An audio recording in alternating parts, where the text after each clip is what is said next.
This is Movies on TV Podcast Industries with our spoiler-filled discussion of Thor, Love and Thunder. They're in the Shadow Realm. How do you know? The atmosphere there has a darkness like no other. It's as if color fears to tread. It's unmistakable. Well then, if it's color we need, let's bring the rainbow. Bring the rainbow. Is that a catchphrase or something? She's only been a Thor for a minute. I mean, saving lives she's quite good at, but the rest of it, she needs work. How many catchphrases have there been? A lot. Yep, jump the gun. But hang on, he moves through shadows and he's going to the Shadow Realm. It seems like that's where he's going to be the most powerful. You're right, we can't just go marching in there. It could be a trap. Are you thinking what I think you're thinking? I'm thinking it. What are we thinking? Thinking what? Thinking it too. Omnipotent City.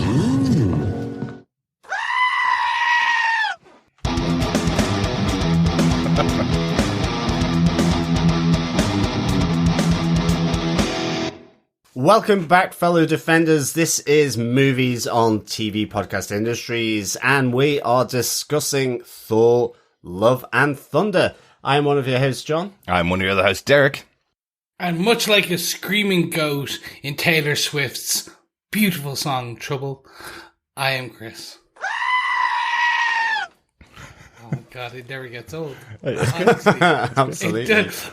I'm a few weeks out from this, and I'm still giggling every time I hear that screaming goat. Every Definitely. time. Absolutely. And just in case some of our fellow defenders don't know this, because I'd completely forgotten about it, there was a meme going around about 10 years ago of Taylor Swift's song Trouble, where just after she sang her lyric Trouble, the screaming sheep came in. This apparently went around set with Taika Waititi, and I thought, this is the perfect thing to incorporate in my movie. So I had completely forgotten about it. I absolutely remember sharing it with all of my friends 10 years ago.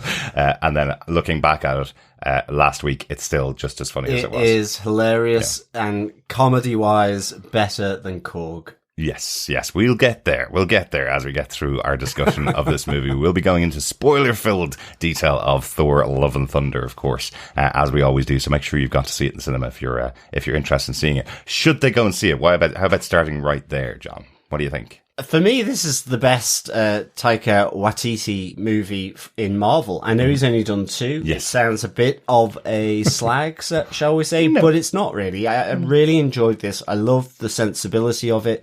I love the humour, in particular, the screaming goats / sheep. So, yeah, for me, I really came out of this movie having had a really good time. Excellent. Chris, how about yourself overall? We haven't actually heard Chris's thoughts of this movie, so this will be the first time we'll hear whether he likes it or not. So I'm going to defer to you first, because you are the person I am so curious to know. I have thoughts. They range from good to bad and everything in between. But I really just want to know what I haven't heard you. All you've just said is I've seen it. Yep. And I'm like, oh my God, this is coming. I am questioning the man, ladies and gentlemen, who at one point said Thor Ragnarok was the worst Marvel movie to date. I wouldn't say I ever said it was the worst. I did say I didn't like it. But it is, I was actually trying to build tension, Chris, because there has been a discussion among our listeners on TV Podcast Industries as to whether I would like this movie at all, considering the humor, considering Taika Waititi's involvement in it. This is miles better than Thor Ragnarok. It's an actual film. It's got a storyline. It's got characterization. It's got good humor. Doesn't outstay its welcome. Yeah, they really enjoyed it and came out smiling and laughing all the way throughout the film, and have been laughing at a lot of it since. But I think the story is actually really good. The actual seriousness that's involved there does lean into Taika Waititi's best instincts. So there's some other reasons why it's good as well, which we'll definitely go into when we go through our spoiler-filled discussion. Okay, so now I'm going to shock and awe our listeners. I was kind of meh. Honestly, it was fine. I had some really fun laughs. The screaming goats every time made me giggle, belly laugh, like it rumbled, it shook. Definitely. But then at the same point, some of it I just was like, that's a really weird cut. Why?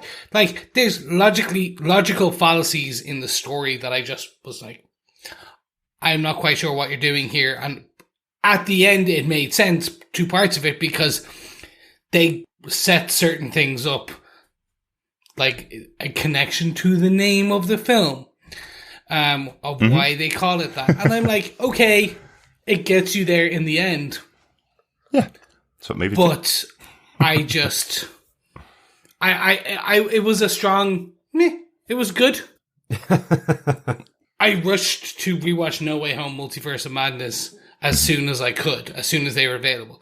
This one, I'm like, until there's an actual need, it's not that hard to remember all the major story points, and I kind of got there. Absolutely. So for me, it was like a solid good.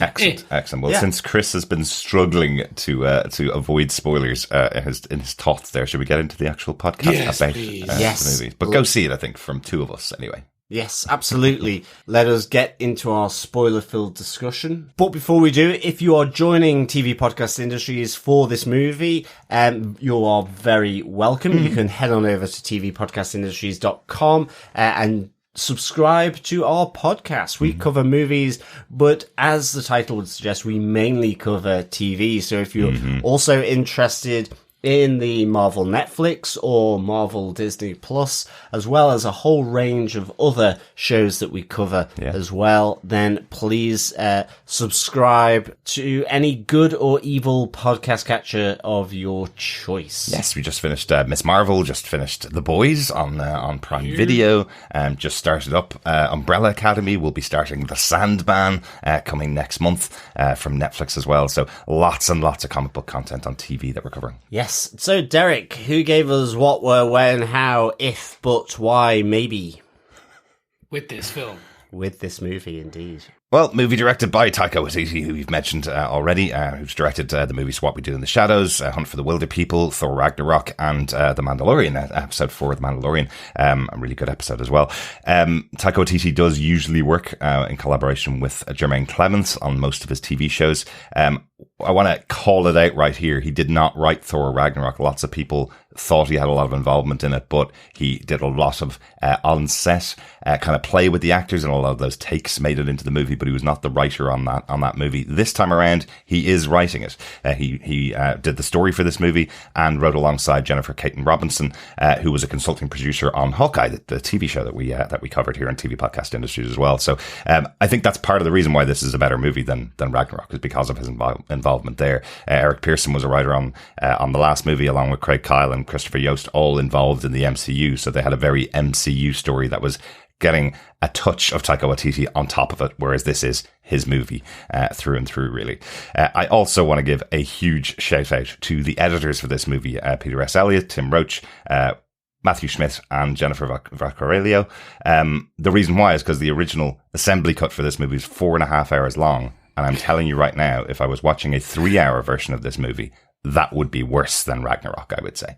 So I'm going to give a huge shout out to the editors, because they did a great job in assembling a pretty great movie. So, John, do you want to tell us what they gave us with your synopsis for Thor Love and Thunder? Sure. In a barren desert, Gorr and his daughter struggle to stay alive. But despite their prayers to their god, Rapu, his daughter dies. In Rapu's lush realm, Gorr's plight and grief and his many years of devotion are dismissed by Rapu, who proceeds to strangle him. But the god-killing Necrosword who called Gorr to Rapu's realm offers itself to Gorr, who kills Rapu with it and vows to kill all gods. But all wielders of the Necrosword are cursed with impending death from the sword's corrupt influence. As Gorr rampages across the galaxy, exacting his revenge on gods, his next target is New Asgard, that brings him into the crosshairs of Thor, the god of thunder. Thor arrives in New Asgard just as Gorr attacks, using the power of the sword to manipulate shadows and produce monsters. In the heat of battle, Thor is surprised to find Dr. Jane Foster wielding Meow Meow, or Mjolnir. After Mjolnir had reforged and bonded itself to a dying Jane Foster due to an enchantment Thor had unknowingly placed on it many years earlier to protect Jane Foster. He teams up with her, Valkyrie and Korg, and fights Gorr from New Asgard, but as he escapes, Gorr kidnaps several Asgardian children and imprisons them in the Shadow Realm. Thor learns where the children are being held after being contacted by Axel, Heimdall's son, and decides to form an army of gods to rescue them. They travel to Omnipotent City, but Zeus, fearing Gorr, refuses to help, and they must escape the city on their own to pursue Gorr. Arriving at the Shadow Realm, the children are missing, and Jane Foster deduces that the kidnappings were a trap, as Gorr needs Stormbreaker in order to enter the Realm of Eternity, who can grant his wish to destroy all gods. Ambushed, Gorr overpowers the group, severely injuring Valkyrie and managing to take Thor's axe. At Eternity's altar, Thor and Jane Foster must fight to save the children of Asgard and the survival of gods. They destroy the Necrosword, freeing Gorr from its influence, and the three are brought into Eternity's realm. But Jane is at death's door, weakened from using Mjolnir, and with Gorr poised to make his wish, the outcome is uncertain. Thor implores Gorr to revive his daughter instead of destroying the gods, and moved by Thor's tenderness with Jane, he wishes for Eternity to revive his child, which it grants. In the aftermath, Jane Foster's sacrifice is honoured in New Asgard, where Valkyrie and Sif begin training the children. Thor adopts Love, Gorr's resurrected daughter, who joins him wielding Mjolnir in his heroics. In a mid-credit scene back in Omnipotent City, a recuperating Zeus sends his son Hercules to kill Thor, and in a post-credit scene, Foster arrives at the gates of Valhalla, where she is welcomed by Heimdall and thanked for helping his son. Got a little tear at that final moment. Must say, what a weird thing for a post-credit scene to do in Marvel. They usually make me laugh or make me look forward to the next movie, but I thought that was a beautiful way to close out the movie. Oh, it was absolutely gorgeous. Like, honestly, the two post-credits, one got me excited for the future. Mm-hmm. Two, the second one actually just made me happy that she's given a story, and also as part of that, she potentially can come back, but just not as her comic book accurate character. Yeah. And the overall ending was actually kind of cute. Mm-hmm. Like, it was a nice ending for the film in Love and Thunder. Absolutely. And again, I alluded to it slightly, which is the explanation of the name of the film made me go, oh my God, that was actually, it's not just a joke. It's not just a kind of, we're going to talk about the thunder and being in love about it. Like, no, it's actually the name, and it's such that's a well-written piece that I was just very, very happy with. Yeah, absolutely. Yeah, definitely. But shall we get into our first point of our top 5? First off, point 1, the intro and Gorr the God Butcher. Yeah, we usually talk about the intros for the MCU movies when we're talking about the movies. Really intriguing that we start here with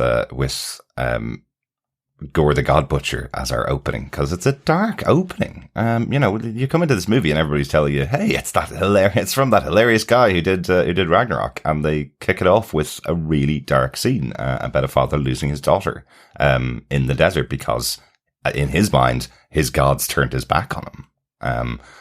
Interesting way to kick off the movie, and it's not a tone setter. The movie doesn't stay in this place, but it is telling you that it's a serious story to begin with. Yeah, definitely. But it doesn't stay in that place, but darkness is peppered all the way through this, and really quite nicely, whether it's in the Shadow Realm or whether even sort of right at the end of this as well, in the fight at the altar of eternity. So, like, it's peppered really nicely through this all the way, but certainly it is a big statement about gods not coming to the rescue of people, and yeah, it was really good. And I mean, just to connect this for me, absolutely one of the best things from this movie is Christian Bale as 100%. Gorr.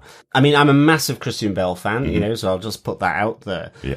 But I thought, like, this was done really well. The tenderness for his daughter Love, the righteous anger when faced with that first god Rapu in his lush oasis-like realm that he's kind of been drawn to. So, just sort of that realization, at least for his god with Rapu, that he isn't interested in his devotees. So it was really sort of emotionally played. You could see why someone as emotionally raw that Gorr was there would, and given he had his god's hands round his throat, would, whether there was a choice or not, given he was being strangled to death, would pick up that sword as such to kill Rapu. I say pick up as such because I loved how this necromancer, the god-killing necromancer sword, was used in terms of it fading away and then coming to where it was needed. And in this instance, it came to Gorr's hand. And I love that. There's a really fantastic moment where Gorr is walking across the Shadow Realm, and it just pops up after it's been lost in the battle or in the fight, I think. And it just comes up and his hand doesn't move it, but just collects it. Yeah. I really love that feature of the sword. It's very cool. Yep. This is going to be controversial, but I just mean it in the style. This is Christian Bale's Heath Ledger Joker. He's taken a character that most people would have portrayed X way, and he's very much made it his own. And I can see why he's decided to join the MCU as this character. Like, he was like, okay, I'm going to get to do it as my take on it. It's my choice. Like, the accent, the scene when he's in the cage with the kids. Yeah. He had something in mind and he went for it. Yes, he did. Yeah. And he stuck to it. Like, because in the comic books, Gorr it's pretty similar. It's not massively different, but it's somewhat different in like the origin and how it is. But he's like, Gorr is just like straight up evil menacing. Like, he's just your straight up bad guy who just is out for blood, guts, and gore. Yeah. Like, kill all gods. That's what he does. There's nothing else. There is very little about the child storyline. Yes, his child does die, but like his whole family dies. Yes. And he blames the actual gods.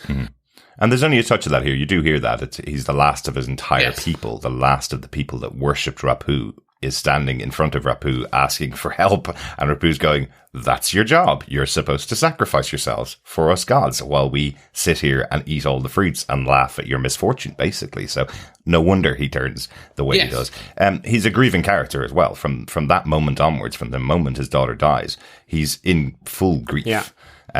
And it's almost like this power is coming to him to take advantage of that. Effectively, that's why he's being chosen as the next god killer, because that sword was carried by a previous god killer who tried to kill Rapu. Effectively, so and effectively, in taking the sword, he accepts and succumbs to his own death because of the curse upon it. So this does become a mission. It is built on not just the death of his daughter, but more importantly, as to how the gods responded to him when facing them. Yeah. So for sure, like it is a grief thing. I wouldn't, as such, from my side, I wouldn't have put it as the Heath Ledger Joker in the sense of that performance, but at one point, and you've mentioned it, Chris,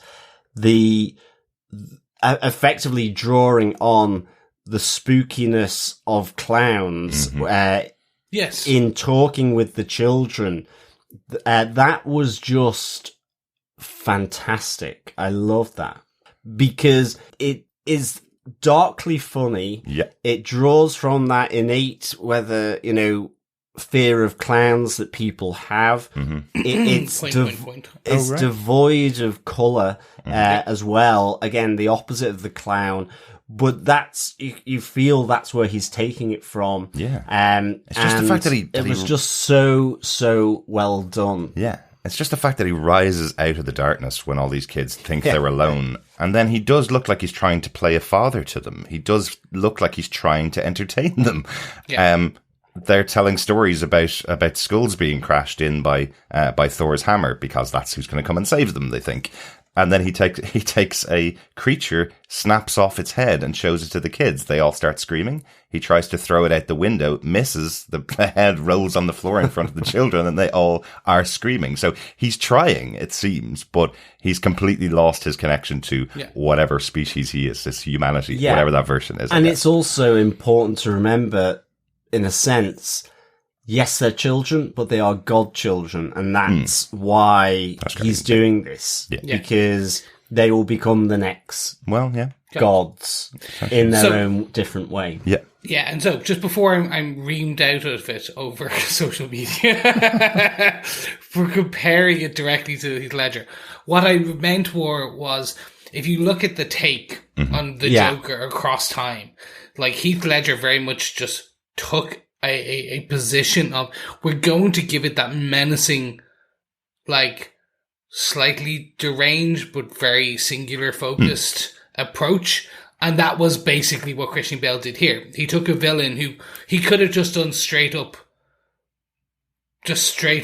scary. Like not even straight up scary, just your standard villain. But he chose to have, as you said, that grieving, slightly loss of reality, loss of connection with everything, and made it his own. Like the accent alone, the choice of the accent alone sometimes. Like when he is talking to the god, and then later on when he is fighting Thor and Valkyrie and the mighty Thor in the Shadow Realm, the accent, the choice, like it goes up and down from wacky, weird, scary, just crazy. Absolutely. It goes up and down in that sycophantic kind of schizophrenic way.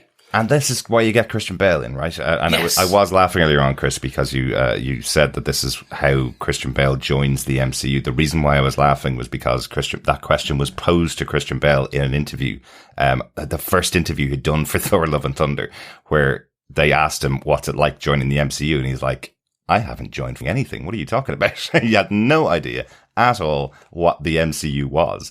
And he didn't realize that this would be him start becoming part of this massive universe. He was there because his kids wanted him to do this movie. He was there because he wanted to do something really different from what he's done in the past. And if he's going to go back to comic book movies, he's going to play a villain, right? This is Batman. This is one of the best Batman that has ever been around. And now he's coming back to do this great Marvel character as well. And if you just compare it across the Thor movies, this is 100% the best villain the Thor movies have ever had, without a doubt. And he's probably top tier for most of Marvel. Well, that's it. And I think, like, it's the pitch. You just get the acting chops of Christian Bale. And I would add to that Natalie Portman as well. The range that occurs with Gorr.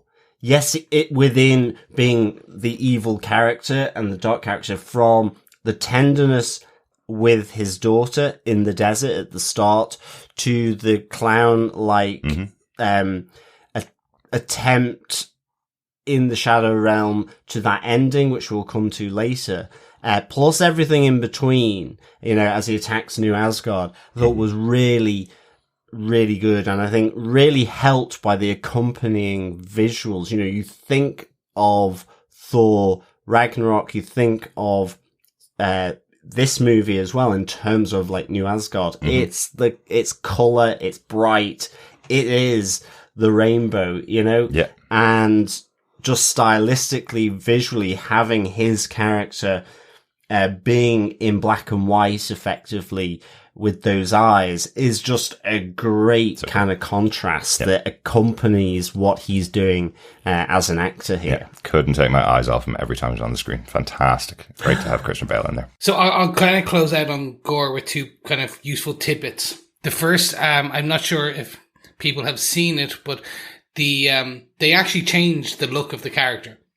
Quite a lot from the comic books, due to the fact that, and I only copped it when they said it, and they was like, oh yeah, in the comic books, his facial structure is quite close to Lord Voldemort from Harry Potter. Ah, right. He has that kind of nose situation, and the lips are kind of almost sealed together, very snake-like, because he has kind of tentacles as well. Right. Gorr does. So they actually decided they redesigned him for the MCU to look like this. They did apparently a test prosthetic on Christian Bale with the original look, right? And they just went, no, that's like Lord that's Voldemort. Like it's just no, we can't do it. So it's very interesting to see. Yeah, they actually did take that, because I remember one of the first times he came out, everyone was like, that doesn't look like Gorr.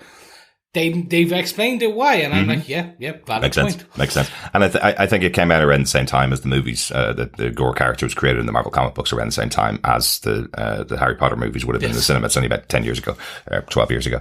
So that would make sense that they may use that reference point when they're drawing the characters. So, and then the second is very interesting. We talk about the Necrosword.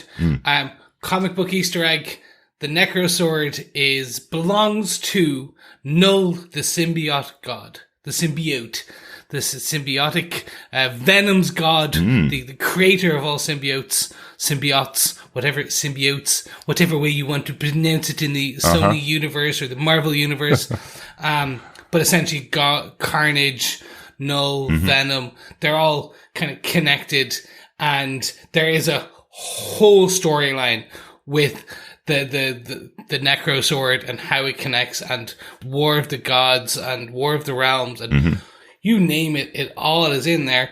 And it's got everyone, this sword plus the demons kind of creatures that the Necrosword calls out for Gorr, plus that little droplet, spoiler, the little droplet of the Venom left in the MCU after the MCU No Way Home. Does all that lead? We are going to get Venom. We're going to get the War of the Symbiotes. Everything like that. Who knows what the future holds?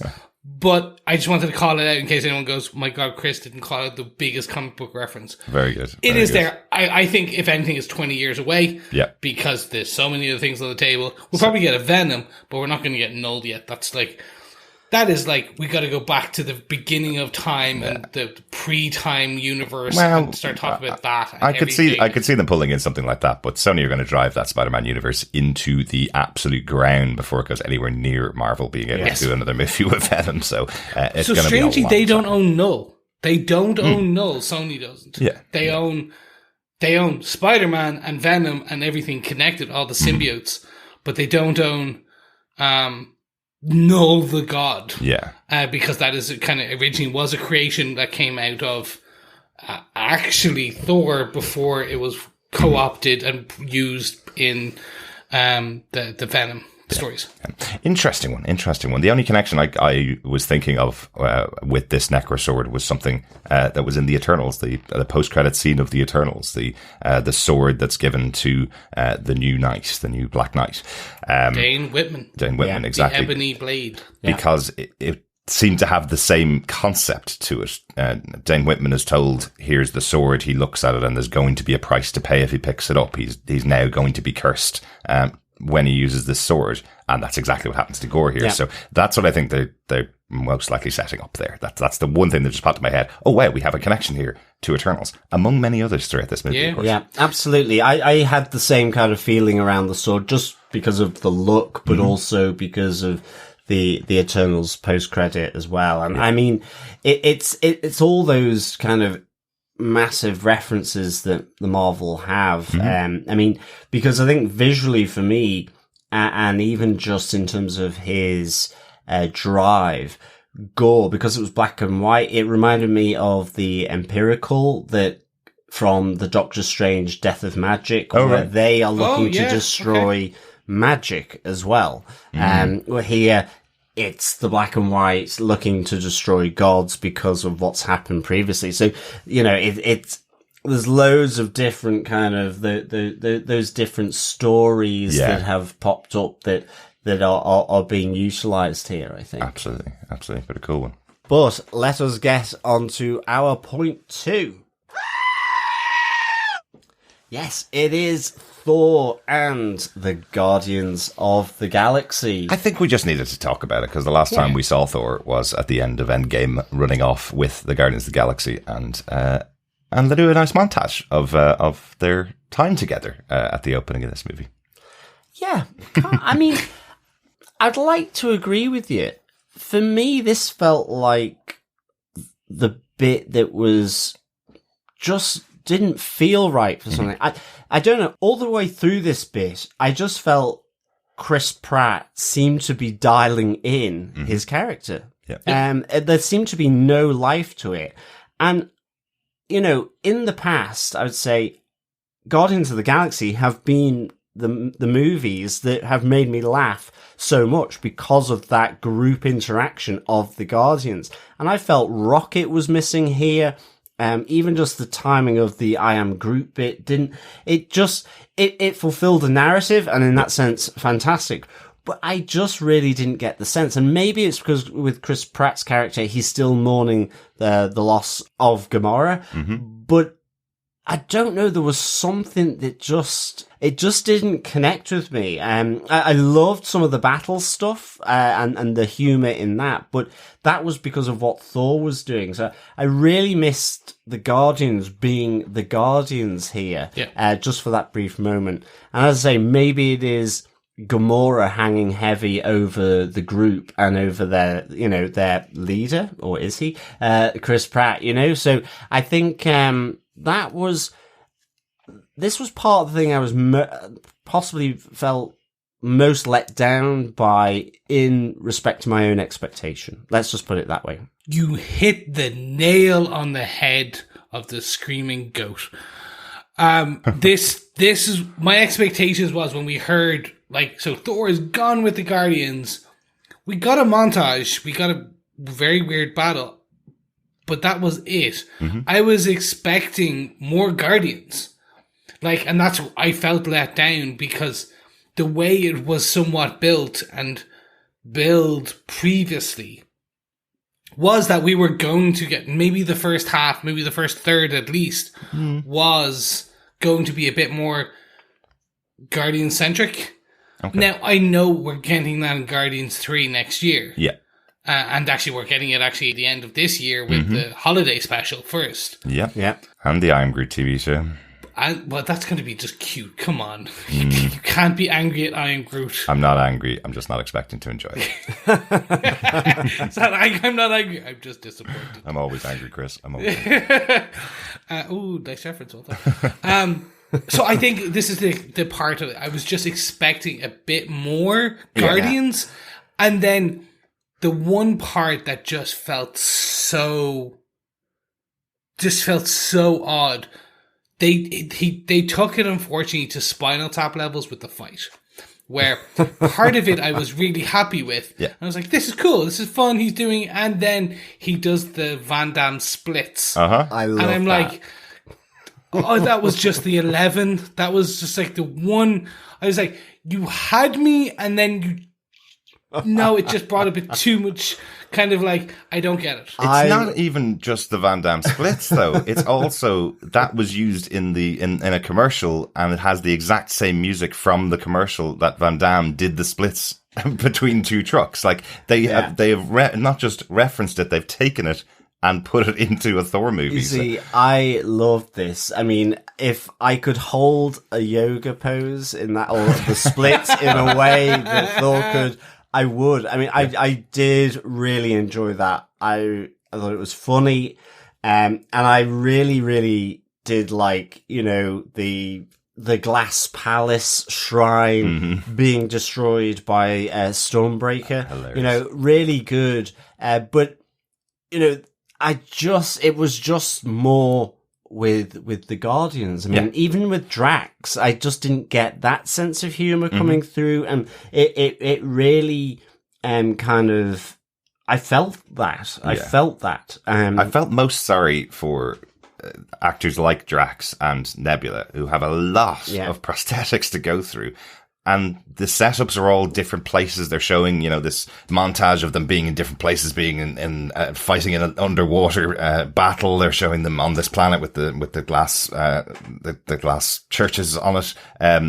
And those two actors have to go through all of that makeup to do all of these scenes, and it looks like lots of setups. Apparently, they were there for about 4 or 5 months. So I wonder if a couple of hours of that 4-hour cut was the Guardians piece. I also wonder if the reason why we're getting a lot less of it is because I think at the time of Endgame, James Gunn was not signed up to do Volume 3. I think at that point, that was when he was overworking with DC, and they were still having that issue with Marvel because of the attempted cancelling of James Gunn that happened on the internet. But I know he was on his way back to do Volume 3, but because they didn't have a plan and because he was working with DC, I wonder if they were saying, okay, the next Thor movie, we're going to do Thor and Guardians of the Galaxy, because everybody loves Guardians of the Galaxy. We're going to give them both equal billing. And then by the time it was starting to come up to that build up, obviously they knew James Gunn was coming back, and he's there. He's coming out with his movie in a year or so's time. But I wonder if that's part of it. If there was an original plan, if we don't get James Gunn back, Taika Waititi can take the characters, mash them up with Thor, and they can make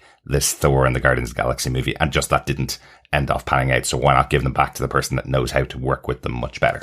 Yeah, no, and I think that's potentially it. But in terms of the prosthetic and stuff, they film simultaneously. They are filming. So Guardians and the holiday special and Thor Love and Thunder scenes were all filmed in either back to back or together at certain points, same area. Okay. I need some of them were Pinewood as well. So apparently it's like, it was fine. Yeah. But I think that is true. I think this film went through a few iterations. As all films do before anyone jumps in. Like this, what the end product of any film is not what the first draft of a script. Absolutely. It is never the first draft, and even the editing can change it further as well. There probably is, and as you said, there's a 4-hour cut of this. No? Nope. There's not a 4-hour cut. There will never be a 4-hour cut of this movie. Apparently, Taika Waititi was asked, will he put out a director's cut? He's like, nope. All the scenes that were cut out for a reason. They're all terrible. Including the scenes that were filmed with some major actors. Jeff Goldblum came back. We had Peter Dinklage came back for a scene. We had Lena Headey from Game of Thrones filmed the scene, and that ended off on the cutting room floor. Loads and loads and loads of actors apparently flew out, filmed scenes, and they are all gone. And according to Taika Waititi, you may get some extras on the Blu-ray, of course, but according to him, we will never see a director's cut because director's cuts are terrible. Okay. Okay. But I was kind of, maybe we will get some of the Guardians footage that was filmed in the Guardians films later as a flashback or something. Remember that time Thor broke X and you flashback? There's a lot more in my head of what was there, and then it was kind of, we got a montage instead. Yeah. And I think that's potentially, and that's fine. I had expectations again, is always where it comes to with this. I had expectations in my head for more Guardians of the Galaxies and Thor being together and going on an adventure and then getting pulled into this. Yeah. Because the way I had it based on what I was seeing in trailers and stuff was when they were looking at all the dead gods, that was the Guardians going on a journey to figure it out and going next stop. Yeah. That's how I thought the build-up was happening. And when it ended with the funny, to be there with the people you love and do it with the people, and he's looking, and he's not looking at Thor, and Thor's putting his head in. Yeah. It's a funny way to end it. But anyway. But also, in fairness, it did actually end with them going off to investigate the other gods that were dying, and Thor going off to find Sif because she's on a planet where there is a god that's dead, and he's thought Sif's been dead for 5 years. So they could pick up the reins of this in the next movie. There could be impacts that will go on to Volume 3 of Guardians of the Galaxy.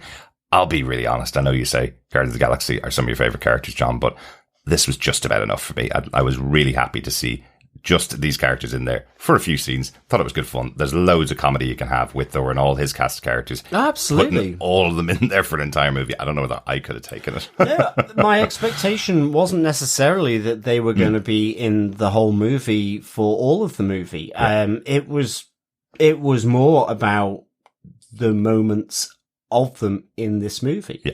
And it was more about how either the characters were written and their interaction in this, and that may have been, for me, more of the issue. But I think we can move on to our point number 3, which is Dr. Jane Foster is the mighty Thor. I still love it. Every time I just will continue to giggle. I'm not sure about putting that right in the middle of your point, though.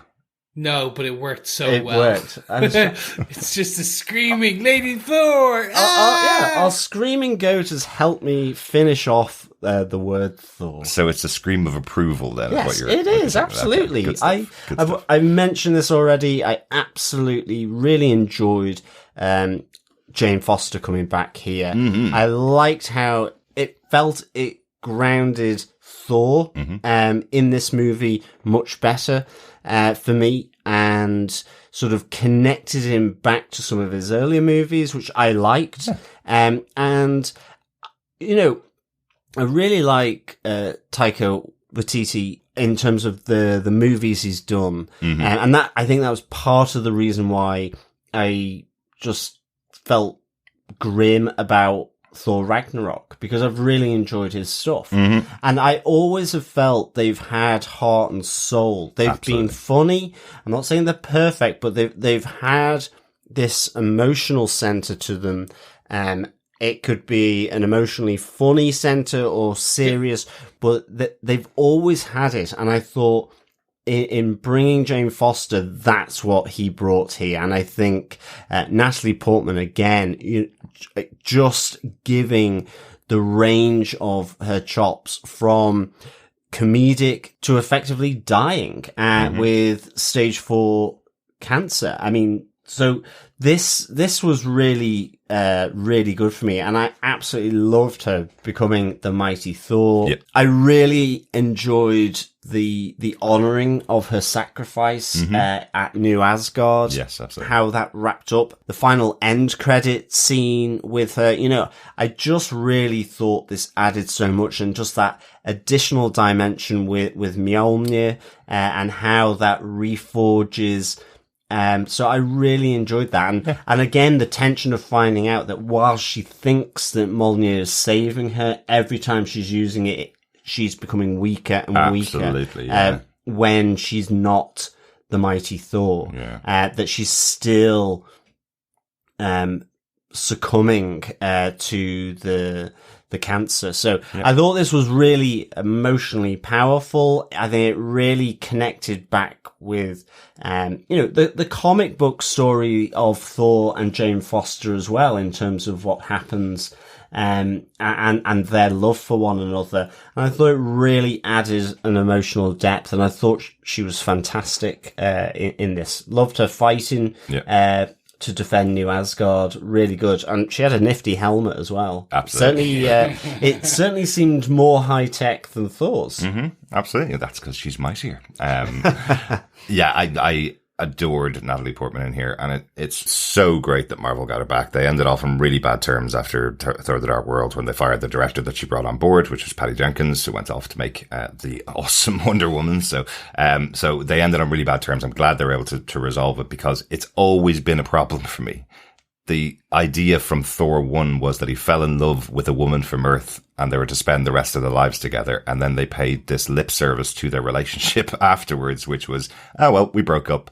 And he's just been kind of dealing with it as a joke in the background. So being able to at least resolve that storyline with the two of them, I know I'm a bit of a completionist, so being able to resolve that storyline with the two of them was great. But telling it in such an emotional way, wow, they really didn't back off from the depiction of cancer and how much it can ravage a body throughout this movie. It gets progressively worse and worse and worse every time you see her out of the Mighty Thor costume. She's looking more and more close to death, and that's a really tough thing to put into a comedy movie like this. You know, I was I was intrigued at hearing a couple of reviews of this. There's a moment when Darcy is talking to Jane Foster when she's in the hospital getting her chemotherapy.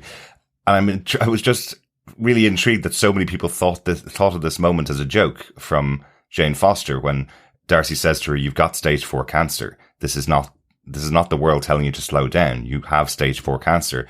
And Jane Foster says to her, "That's what we know of." And everybody seems to think that was a joke. You see her working in her laboratory trying to cure cancer. She's putting every single bit of her body towards trying to cure this thing that's incurable. And that's really important for this movie, because the upshot of it is a man can go and make a wish to an eternal being for anything he wants to. And the resolution at the end of this movie is not Jane Foster is cured of cancer, because that would make a mockery of cancer and how awful it is. The resolution in this movie is the man allows Jane Foster to die and brings his daughter back, and he dies himself. Death is really present in this movie, and I'm so glad they went down that route with the storyline. And it is treated with the seriousness that it needs to be treated with. Really, really good job on this storyline, and no better actor to take it on board. Natalie Portman is right on top of her game in this. She's having so much fun as the Mighty Thor as well. You can see why it's so attractive to her to get away from her terminal sentence, effectively, that she's been given. That's where we start with her. It's that addiction that she has of becoming and continuing and doing the mighty Thor. Yeah. Because it takes her from what she's suffering in human form, effectively. Absolutely. And we have that sacrifice moment as well. You know, it's a really big thing we've talked about in The Boys as well. There's a character on that show called Starlight who's consistently telling her partner she doesn't want to be saved by him. She's the one that can do the saving, effectively.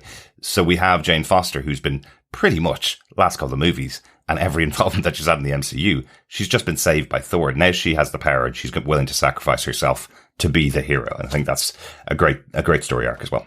Really good. Yeah, and effectively to save him, so that he can get to Gorr in time before the wish. Exactly.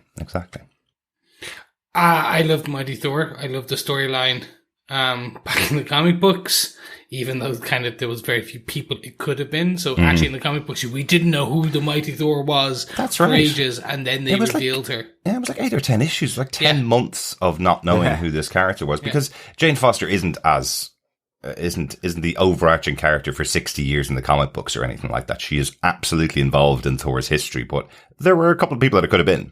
It was. It could have been Valkyrie back then, or the other Valkyrie. It could have been multiple people. Could have been Sif.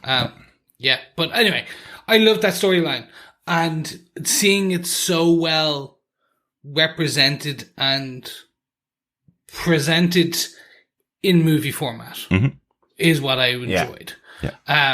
Natalie Portman definitely, like everyone else, got her Marvel abs, and her guns were just incredible.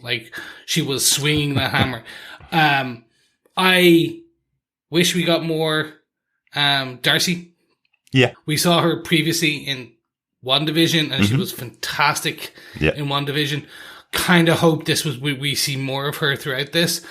Understand, based when you see the end of it, you're okay, well, it would have been hard to fit her into certain parts, but potentially it would have been she could have gone to New Asgard with Jane Foster and stuff like that, but it's fine. It is what it is. Yeah, it's good that they connect those all the way back, as you say, Chris. You know, having that connection to that first movie, having Dr. Selvig, having Darcy there with Jane Foster. You know, it's at least having that connection of that core group that started out that first movie together to close out this group of 4 films, I suppose. This may be the last time. Well, it will be the last time we'll see those particular 3 characters together. So I know it's a Zoom call from Dr. Selvig. I'd love to see more of him in there, but it's great that they at least were able to do it. As they say, better to have some of them than none of them. Exactly. Yeah. Overall, the Mighty Thor's storyline, I am with you on this. They didn't use the MacGuffin, which I was so not scared they were going to. I just had I had an expectation when, as soon as they started talking about eternity and wishes.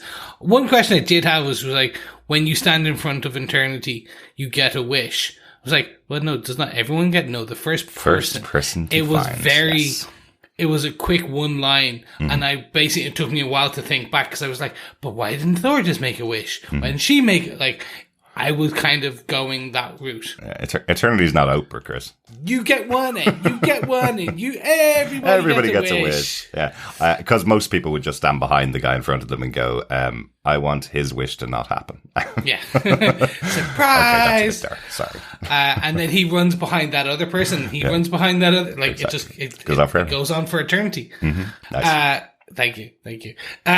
For me, the depiction of cancer, the depiction of the choice of death, and the overall, like, just her storyline with the love, storyline being essentially wrapped up. When we see her storyline of why her and Thor broke up, now fully depicted for the first time, I was like, oh, this has like filled a gap really well in the knowledge of the MCU. Of like, we just did not understand going into last season, into the Thor Ragnarok, why they were no longer together. Yeah, like, it was just essentially Jane was there and then she's not. Mm-hmm. We're like, oh, okay. Yeah. They broke up. That was like, there was no depiction or explanation of why it was like that. Yeah. Here we see in a very fun, in a comedic way, the deterioration of the actual relationship. And you know what? It's pretty realistic as well. Yeah. That happens to lots of relationships. So, again, it didn't feel like it was just a throwaway joke from Taika Waititi. It seemed like the realistic breaking apart of a couple who've almost forced themselves together. So, really, really good job on Jane Foster. Yeah. I'll finish with just two very quick. Her armor was fantastic. The Mighty Thor armor was just... I know you commented on the helmet, but the overall actual, like, the choice of her Mighty Thor outfit was just, like, chef's kiss. Mm-hmm. And then the use of Meow Meow splintering as a weapon was just... Yeah. It was a cool... Like, they could have kind of reforged it, or they could... But keeping it as a shattered entity, keeping it as, like, this enhanced kind of option of splintering and breaking out and coming back and acting as, like, a homing kind of missile. I was, like, just fantastic. To separate it out from Stormbreaker and Thor's fighting style. They gave them very unique, her own Mighty Thor style versus Odinson as a fighting style, and his bit more brutal. But I think it was fantastic. Yeah, absolutely. I really like that. And I have to say, I really like the idea that the reason why she's able to become Mighty Thor is because he's put a spell on Mjolnir, effectively saying, protect Jane Foster because I love her, which is pretty much a similar spell that his father put on Mjolnir when giving it to him back in the first movie. So all tying back. Really good. Exactly. Good. And there was the little tension between Stormbreaker and Mjolnir as well. So kind of riffing, I guess, a bit off the Doctor Strange's cloak and the axes in the Sanctum. So it was kind of a nice little additional inert kind of moment. That one's a little too silly for me, and every time I saw Stormbreaker appear on screen with what looked like a quizzical look for a battle axe, I was kind of going, okay, I'm done with this. Go back to the Screaming Goats. It maybe ran a little too long in terms of the joke, for sure. Yeah. But did you know what didn't? The Screaming Goats. Well, as we move on to our next point. On to point 4, omnipotent city of the gods and Zeus. Every time. Yes. As well. We get to see Russell Crowe in a toga, putting on a Greek accent. Yes. And well, no, it wasn't Greek last time, but Roman. Exactly. He has become another ancient in the ancient worlds of the Mediterranean, I guess. The god of lightning. Yes. Can I give a quick, really interesting fact? Mm-hmm. He filmed all these scenes twice. Yes. It was made to film it with the accent that he did here and another one. Mm-hmm. But he filmed all of the scenes with both accents, and I'm like, I want to hear that other accent. I'm so interested to go, what was the other take on this Greek god? Because I was like, this one, straight up, just interesting choice. And I'm like, was the other one just like him with a slightly Aussie accent and kind of like really stereotypically bad? Was that the other style? Or how did we land with this choice? Yeah, so I'm not going to profess I am an expert on the Greek accent for English people or for English-speaking people, but I felt it was kind of judged right in a sense, because the accent just aided all the comedy in this section for me, and I think it didn't detract from it. It was comedic in how it was done, and it was riffing and taking a look at those stupid accents, but at the same time, it felt like there was a bit of a grounding or a subtleness to it, more than just simply, taking the old proverbial. So I like, so I kind of liked how it was done, really. Yeah, you're right, because it gives them that ability to, stand up in front of a crowd and give really big comedy moments, and also use exactly the same accent for some really serious scenes that we get. He does have some great moments, though. Russell Crowe is also having a great time here on the set. Yeah. Really, I could tell he's really enjoying being able to do things like the moment we were all waiting for, really, having Thor stripped naked because he flicked too hard. Hilarious, really, really good. I love the reaction from all the women that are around him and the men around Zeus. Really funny where all of them kind of pass out, and everybody in the crowd behind are kind of trying to get a good look. Exactly, and also the pretty boys that suddenly went from being in armor to togas, and I love that they were called Zeus's pretty boys in the end credits as well. Right. That sort of jumped out. I mean, dare I say it, if I hadn't have been in the cinema, who knows where things would have gone. But I mean, the prime rib of beef that was Chris Hemsworth in all his glory, and the pretty boys, only a gift from the gods. Absolutely. Very true. So Did you notice also, even in this scene, which is, the big comedy scene that's going on, even here they have a little undercut of some very serious stuff in the background, where we have the tattoo on Thor's back now of his lost brother. You know? Yep.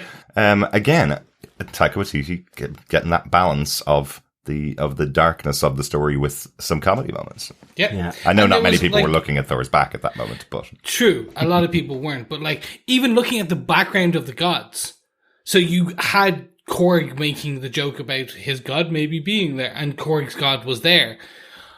Beyond that, we had the Great Serpent from Shang-Chi. Yep. yes, I think so. in there looked it looked almost the spit, but just slightly different colors. Yeah. Apparently, this is the scene I would rewatch, because there are so many gods in there. yeah. Yes, there's Absolutely. lots of jokes made. An interesting one with the Celestials from the Eternals are outside the windows peering in because they can't fit inside the hall, which is a good laugh, a good gag. But again, ties it into one of the movies of Phase 4. You can see them looking in the window. I wonder if they have captured any of the other Eternals since the last time we saw them. And there was the Bow god, because Bow are godly.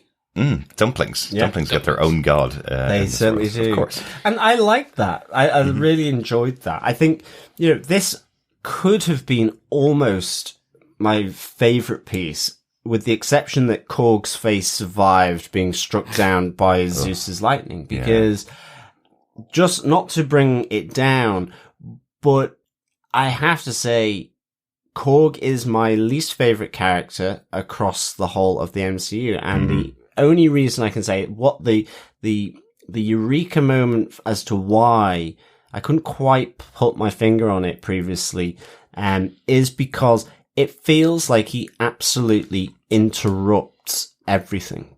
that's happening.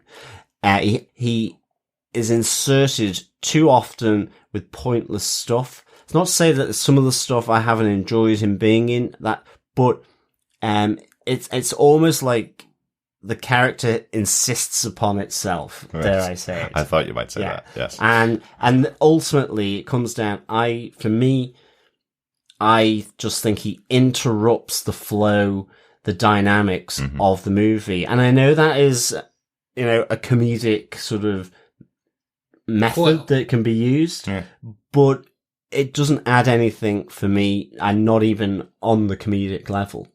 So I was heartily disappointed when his face survived, although I did like him having a gay pregnancy at the end with a motorbike mustached fellow Korg, I guess. Yes. Krogan. So that was the one of the massive saving graces, which they actually did a nice aspect of, like, just all of Korg's planet are gay. They are all just men, and that's how they have babies, and that's it. There was no special. It was, exactly. That's it, done and dusted.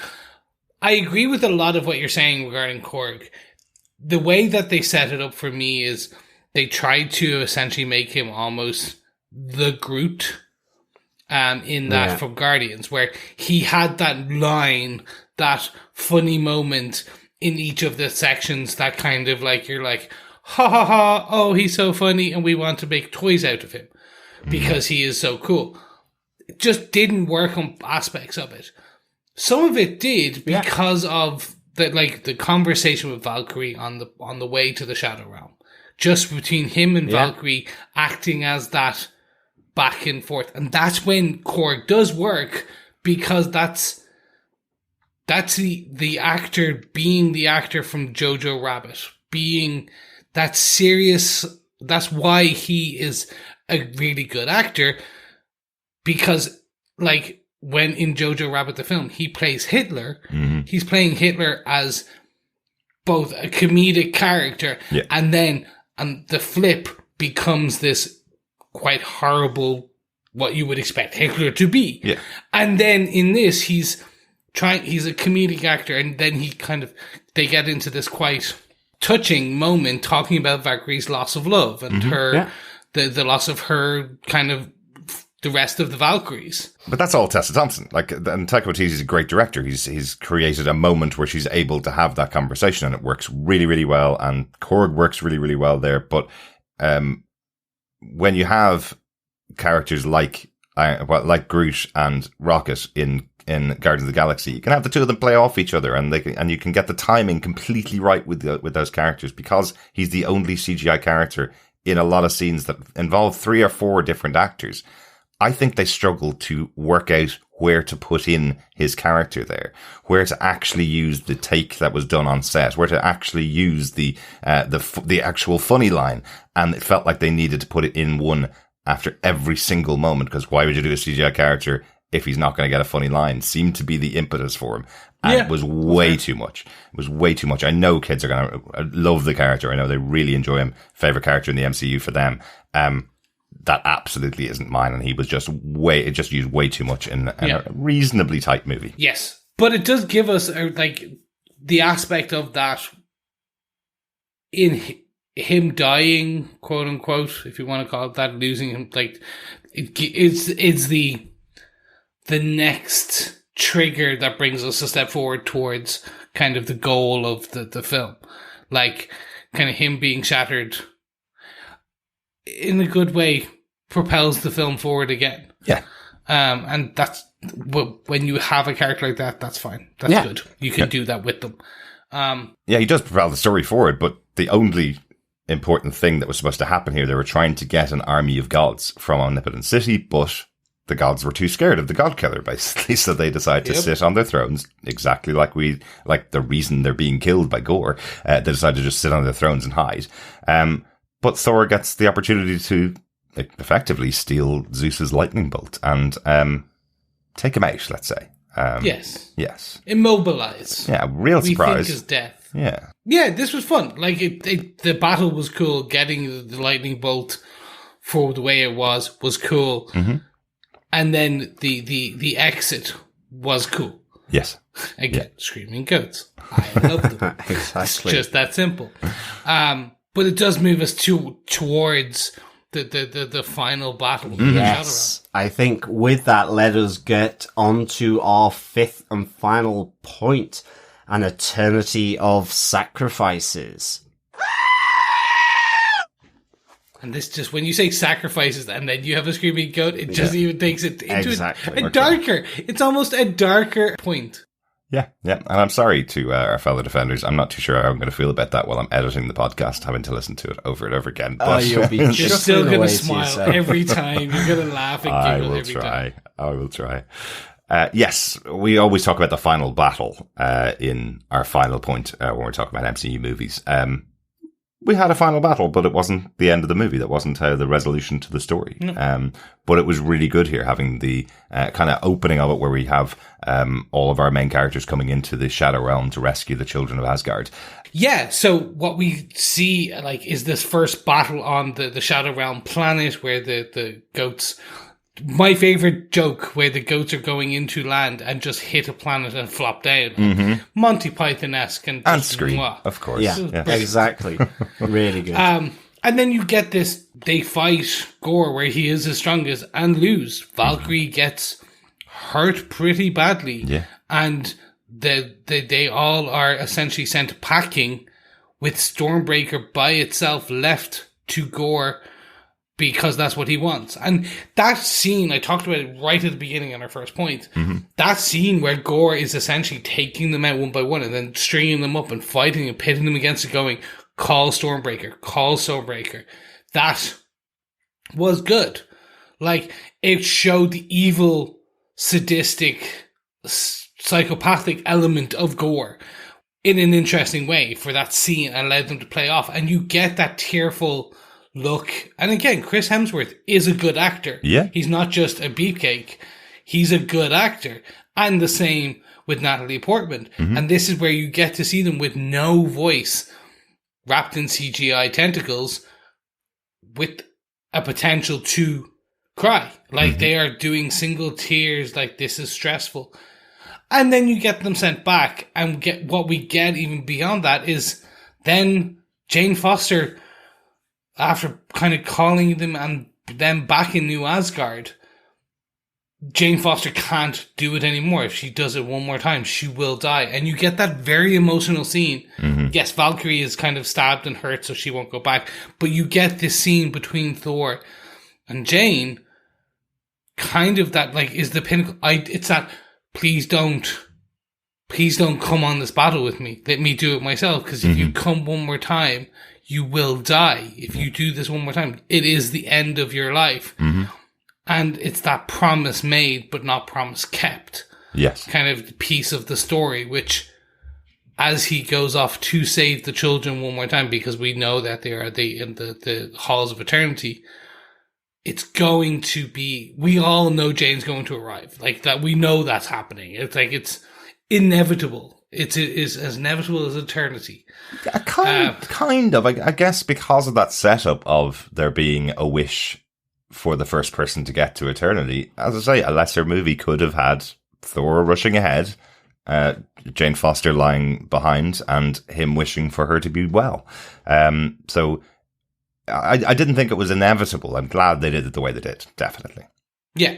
So, in a very quick tidbit here, in the comic books, after Jane Foster dies, she does die and succumbs to cancer and goes to Valhalla. She is reborn as a new superhero in this way called Valkyrie in the comic books. I expected that. I did expect her to die, Thor to push Gorr out of the way, jump through the hole to eternity, right? Meet eternity and get that discussion point and call her back, not as a mighty Thor, but as this new kind of Valkyrie. They would have to pick a different name, but basically bring her back in her new Valkyrie outfit and thing. That's what that was the big ending I expected. Okay. So when we do get her staying and then Thor empowering the kid in the Hall of Eternity as he tries to save them, I was really into it because it wasn't, as you said, it's the end fight, but it's not really the end. Yeah. Like, we still get another scene. So I was expecting, and again, it's this, we talk about expectations so much. You haven't learned yet, Chris. We've been podcasting for 7 years and you haven't learned and yet. I still have expectations. Expectations are ruining your enjoyment of things. Oh, Stop no, expecting it never things, ruins Chris. in my enjoyment. It's just my brain works at like 500 miles an hour, so Right. I'm always one step ahead of a writer. And they zig, and I should have thought they zagged. Right. I loved the Asgardian kid with the teddy Yes. going round using kind of laser eyes. Yeah. Really cool. I No, really this liked was it, fun. yeah. This was fun, and it really kind of made sense because they are godchildren, effectively. Yeah, I was wondering about that. Did they make it kind of a...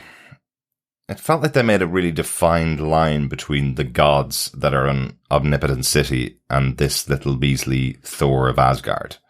It felt like they did define that. He's not a real god. He's not somebody that could sit on the council here. His father would have been able to sit there, but not Thor. Yeah. And the children of Asgard are Asgardians. They're not gods. They're not all going to become gods. They are from Asgard, though.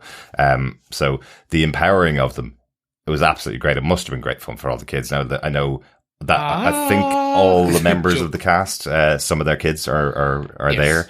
I certainly know the kid at the end is Love is Chris Hemsworth's daughter, so all makes sense that he involved her in there. So it's definitely a family affair in this movie, and I think that's why the scene is there, and I think it makes loads of sense. It's a great fun scene. Yeah. Yes, so very quickly, just the comic book background. It's the God Kings that sit within Omnipotent City, or what should have been the comic book version of it. Right. Essentially, like, you have the sky gods, and like that's Odin and Ra and Zeus and all of those. And it's all of those top level, the king gods that sit within there. And then you have the gods, quote unquote, which are the Thors and everyone else underneath, the Hercules and like all those types of people. Then you have the demigods, which are the children of, and they may become a god at a later point, depending on X, Y, Z. So these kids would be demigods, if you want. I think the thing is, though, as well, it also speaks to the point that having grown up in a Christian culture, we are used to one God. Or maybe three. Ancient Greece, ancient Rome, Egyptian, many other cultures have multiple gods. Yeah. Yes, and you're right. They have the king, but or you know the leader of those gods, whether it's Odin or Zeus, and so on. But it's it's monotheistic or polytheistic.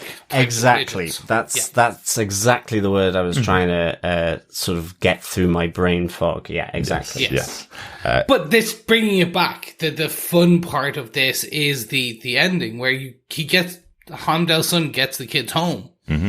But Gorr still gets through. Gorr gets Stormbreaker, it's through, and he goes to the Hall of Eternity, or to the Edge of Eternity, or where Eternity is. We were calling it the Altar of Eternity. Yes, that's a really good name, because, my God, we get to see Eternity. Yeah. Like, for the three of us, we never... I never thought we would see... Absolutely. The Eternity in his comic book, like, made up of universes and galaxies, form, or, like, non-form. Just... It was. For me, it was really something special. You know, it's just a very small thing. And he's not had huge amounts of storyline in, I guess, across Marvel, really. Nope. But certainly not in Doctor Strange, because he is a cosmic entity. Yeah. But I just have always been drawn to Eternity simply because of the artwork of Jack Kirby in depicting it, and to have that here is amazing. For me, you know, if I were to have a tattoo, that I would have probably something like Eternity, if I could. Interesting.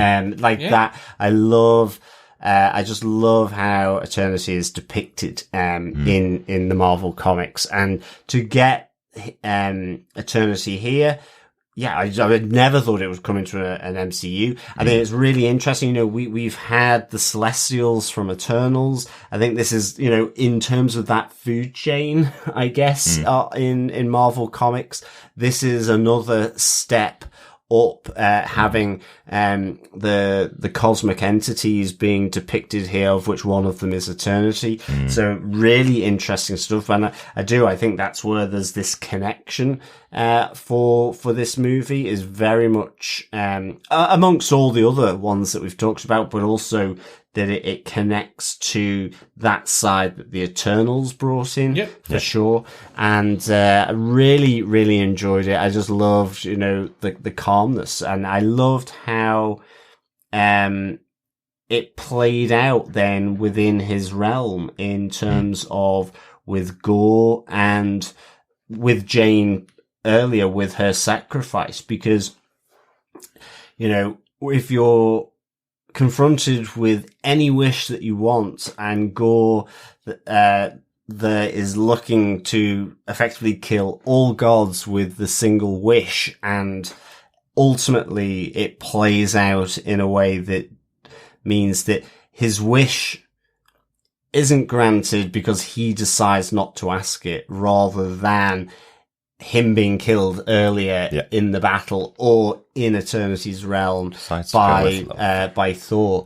That he has made the decision for the return of his daughter. So I really, really enjoyed how this played out in the Eternity realm. And again, you know, it's that generational thing. Gorr is allowing his family that has been decimated, as we talked about in the first part of the movie, to survive by having his daughter returned to the mortal world, I guess, by eternity. So that for me was really, really cool. He's making a choice through love rather than hate, which is another central theme of the movie. Really good. Yeah, the depiction of love, of the child love, which we heard she is later named, but when she first comes into being.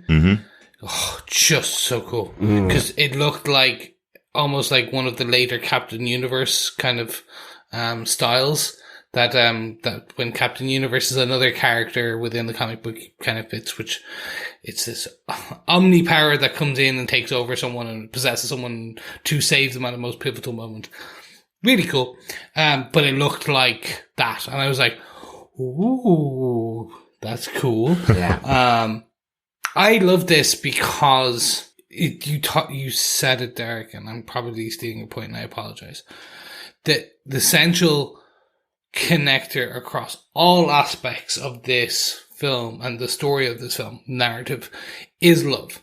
Love can make you do great things, love can make you do terrible things, but it's the central theme no matter what. Like Meow Meow saves Jane Foster because of love, because of the love Thor had back in the day, and asks for Mjolnir to save her and protect her at all times. Like, you can kind of build threads and each of the characters and what they're doing for their love and why they love it and how that love connects them and propels them forward or backwards or whatever they do. It all comes back to the love. And it's so strong, and it comes out, but it's just, you could have crashed this plane as a story. Oh, absolutely. Like, right at the end. Like, this could have been a flaming mess at the end. And that final scene as Love and Thunder come out on the beach and jump. And it's that very iconic same Thor jump that he did in Thor Ragnarok on the bridge, but she's doing her. And then that was the, like, you talked about having a tear previously. That for me as well just made me go, oh, right in the feels. Just so good. It's great. Because he is a dad now. He's fulfilling the wish. That's it. And he's just doing, like, it does the story proud. Yeah. And that's the bigger thing. This is the end of the 4 series. I know this is the first Marvel character that's gotten 4 movies. Part of that was because one of the movies wasn't very good, so they've been trying to kind of wipe that out. So he's got 3 great movies, let's say.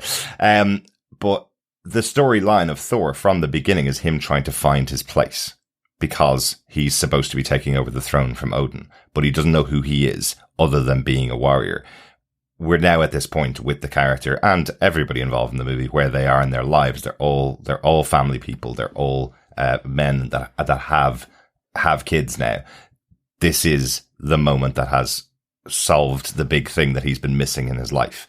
If it can't be Jane Foster, he now has the love of his daughter. He now has somebody to share his life with that he can live for more than living for himself, because that has been the character, the party character that we've seen throughout even the What If series. This character of Thor who's always been a laugh and a joke, but behind it all has been missing something. He's now found what he's been missing. So it ties up, I think, the entire arc of Thor. I know they say Thor will be back, but I don't think we're going to get another Thor movie. We'll see Thor again in some way, but I'm not too sure they're going to see another movie of him. Yeah, and also it connects with him losing Loki in Endgame. Yeah.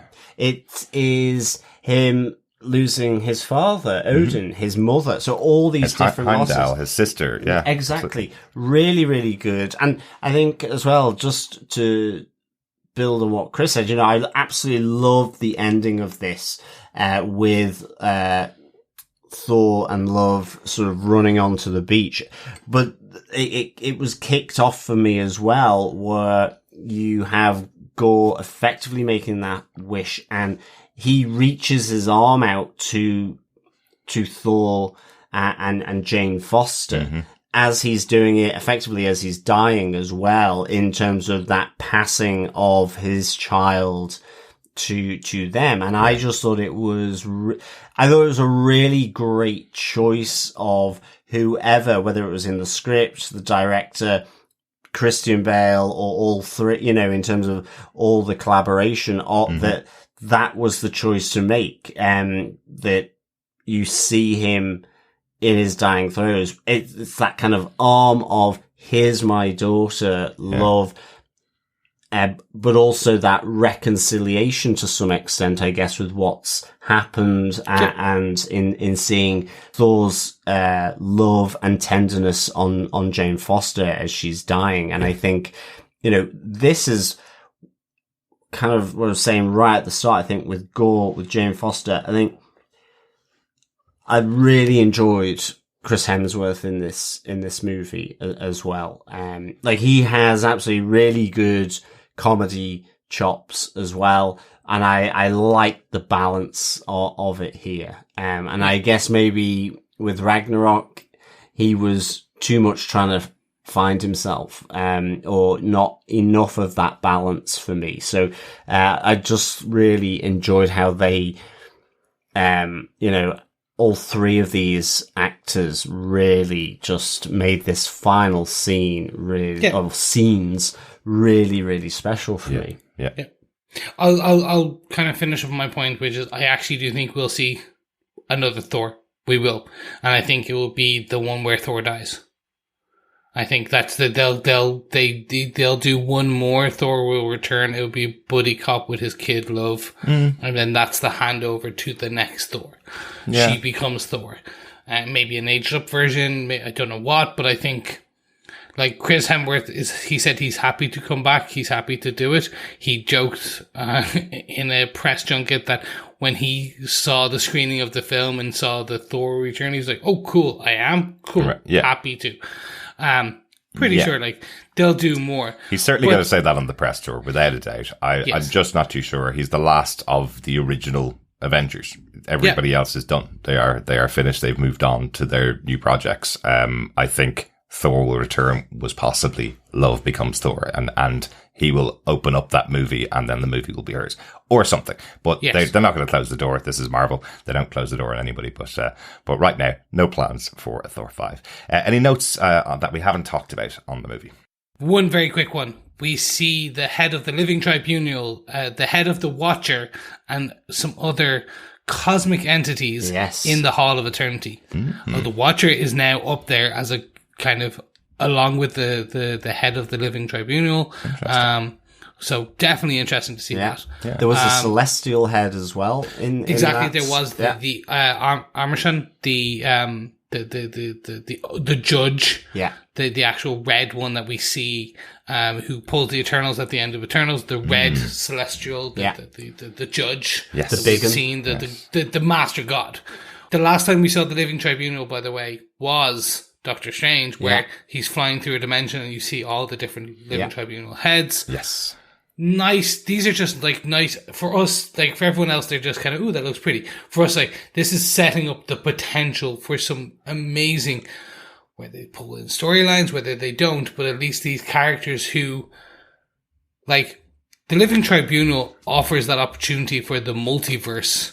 Like, and we already know there is the multiverse there, but the Living Tribunal is a judge and arbiter of multiverses and universes as a whole. So that character alone can, like, opens up additional potentials. Yeah. Well, with that character mixed with the Watcher is one of the streams that they could be going to. But it does feel like Marvel are making sure that all of their characters are made available for live action. At the moment, it's interesting how much they've doubled down over the last couple of years, bringing in Eternals in this Phase 4, bringing in the Celestials there, bringing in Moon Knight, even bringing in all of the Egyptian gods. You know, that's a whole pantheon of characters that they have available to them to use wherever they want to. And here, bringing in too many gods to even look at in Omnipotent City. You know, there's so many options that they have. And that's just the gods. They've also brought in other characters as well. So yeah, there's lots and lots of abilities that they have here. And I think that's what Marvel Comics have always had the ability to do. You bring in a writer and they can walk in and they have an entire toy box to play with now. And they've already laid a lot of those out in the MCU already. So it's interesting that seems to be the path they're going down. Everything's there to play with from the future. Speaking of new toys to play with, should we talk about the post-credit scenes? Yeah. There's the kind of mid-credit there. Chris, would you like to sort of introduce God, I so do. This one absolutely shocked me because I had no idea that this character had been cast and kind of, it was just a complete shock. So yes, we get the introduction of Hercules and not the Hercules Disney character, but no, the Marvel Hercules character with none other than Brett Goldstein, who people may know from basically Ted Lasso, but a number of other. He's also an amazing writer, and on top of that as well is a podcaster, much like ourselves. But absolutely great British lad, and having him as Hercules, I was my jaw dropped on that. I was like, well, he's going to get the Marvel abs. And he's also actually a really good interpretation of who that character is, because he's a big, hairy brute, gruff, and just kind of with this weird comedic edge. And that character that Brett Goldstein plays in Ted Lasso is actually somewhat there. So I was like, ooh, that's an interesting casting choice. It ties it up really well. And that's why I think there will be a Thor 5, because Hercules will kill Thor, Odin's son. Yeah, there's no reason that you would bring in, you're right, there's no reason that you bring in an actor like Brett Goldstein, who's won multiple Emmys for that show I've never seen, Ted Lasso. So yeah, there's no reason you bring him in if there wasn't a plan for him in the future. I can see that. Yeah, unfortunately, it's on Apple TV. A channel that I just have no idea about, or a service I have no idea about. So everybody tells me to watch Ted Lasso. He's apparently fantastic in it, the big standout in the show. So he's now in the MCU as Hercules. One of the things I know you mentioned earlier on, Chris, about the outfit for the Mighty Thor for Jane Foster. The costumes in this movie are they're so 80s driven. They really look like they're jumping off the comic book covers, and none more so than Hercules. This looks exactly like the Hercules I remembered from the comic books in the appearances that I've seen in this. They have literally translated it. It's almost like they 3D printed some comic book covers to give him this costume. He looks exactly the same as it does in the comic books, but very, very fleeting moment that we see him. So interesting to see when and if Hercules will turn up again. Maybe Hercules will join up, band everybody together as the new Avengers to tackle Thor in the future. You never know what's going to happen. Excellent. No, it'll be good. And really quickly, we'll just one more time reference the final post-credit, literally the post-credit, which is Jane Foster enters Valhalla at the behest and the greeting of Heimdall, which is just perfect. She can potentially come back. Or she could just stay there. See, people keep saying that she's earned her place in Valhalla by being the mighty Thor. That is the big moment. Dr. Foster is now a member of the Asgardians. She has made her way to Valhalla. It is the end point. But understood in mythology that these places are places you can visit effectively. Unlike our version of heaven, nobody really gets taken in Christianity back from heaven once they're gone. Yeah. Valhalla is a place that sometimes in the mythology people battle things to get there. And you can't get through the gates, you see. St. Peter's a real hard ass. He is. And that is the end then. Yes. Yes. Good stuff. Let us get into our defense for Thor Love and Thunder. Chris, take us away. Yes, very quickly. Can you hit that button one more time, Derek, please? Thank you so much. And that is how much I love this film. For its craziness, its wackiness, it was really good, but also just kind of like it's a good film. I think that's the way. It's a good Thor film. It's a good film. The more I talked about it, the more I reminded why I really enjoyed parts of it. So it's kind of gone up to pretty good now, but it's still not up there in my top 10. I will not rush to rewatch it. I might watch a scene, which is like the Hall of God scene, but unlike No Way Home and Multiverse of Madness, I'm not jumping in to really kind of like, I'm not chomping at the bit to watch this a second, third, fourth, fifth time. That being said, it's just a strong, good film. And that's not bad, because you could also get a really bad film. Mm-hmm. And that's not this. So there you go. That's what I defend in terms of this. Excellent. Derek, do you defend Thor Love and Thunder? Yes, I do. Best Thor movie, I guess. Yeah, enjoyed the first one. Second one has some good bits to it. I've watched it many times. Ragnarok, I've fallen asleep, I think, every time I've tried to watch that after seeing it in the cinema. This is really enjoyable. The storyline is really good. I'm really looking forward to seeing it again. Well, it's out in 45 days, I think, or 50 days. So I will definitely be watching it again. I really enjoyed it. A good job done by everybody. Yeah, looking forward to seeing it again. How about you, John? What did you think overall? Do you defend Thor Love and Thunder? Yeah, I do. I do defend Thor Love and Thunder. I'd give it 4 screaming goats out of 5. You can get 1. Okay, thank you.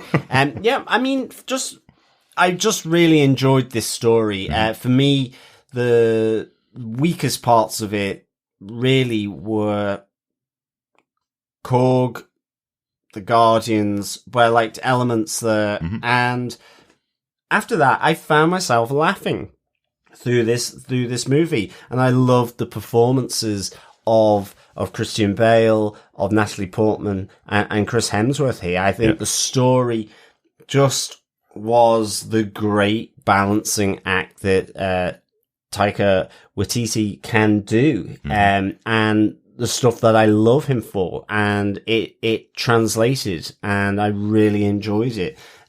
So yeah, I do defend Thor Love and Thunder with 4 screaming goats out of 5. Fantastic. Let's get some thoughts from our fellow defenders as well with some feedback. First up, we got an email in from Coffee and Vodka who says, "Greetings, fellow eternity-seeking defenders. Switching to movie mode after the long spell of streaming miniseries isn't instantaneous. Doctor Strange in the Multiverse of Madness suffered from the earlier and superior release of Everything Everywhere All at Once, so slipped the mind with its more surface-level narrative soon after viewing.